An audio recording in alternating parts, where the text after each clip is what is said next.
हेलिकप्टारजोंहाय जोंहा हम मिनिस्टार भारत गेदेर अमित शाह बिथाङा फैबाय।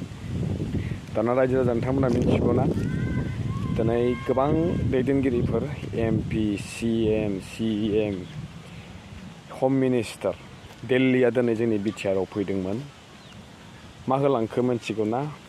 दिनै बिथाङा भारत माता की जय, भारत माता की जय, भारत माता की जय होननानै नैबे जयखौहाय खनथाम होस्रालांबाय।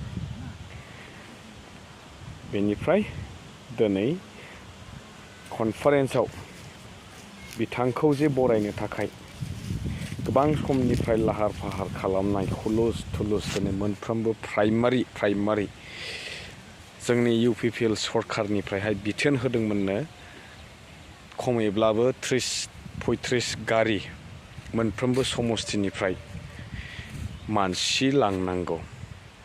दा बिथाङा सानबाय दिनै जोंनि मिथिङावहाय बर'फोर गोजा जमा जादों होननानैहाय, नाथाय नुबाय मा बेवहाय दारि गोलाव गोसोम गोफा गासिबो ज'। दा बे आसलथे जोंनि बर'नि माहारियारि आफादनि कनफारेन्समोन ना मोनसे प्रि इलेक्शन केम्पेइनमोन। दा बेबायदि दा जियानो हक दा बिथाङा मा होलांखो खनथाम जै होलांबाय भारत माता की जै। नाथाय जै बर' हारिनि होननानै जोंहा अमित शाह बिथाङा होनलाङासै, बुंलांबाय माथ्र' जे दिल्लीसिम आवाजआ खोनासंहैनांगोन।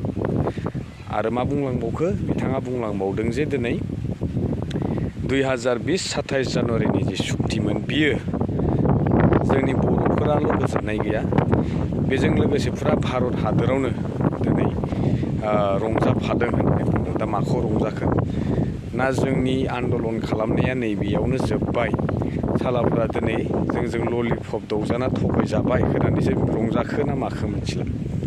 दा बेबायदिसो नुयो जितु दिनै जोंहा बर'फानि जि सिमां बेयो बे 27 जानुवारि 2020 सुक्ति जानाय बेनोमोन नामा? बिदिब्ला जों थारैनो मिनिजामारबाय। लोगो मोनसिगोन नेक्स्ट भिडिअ'।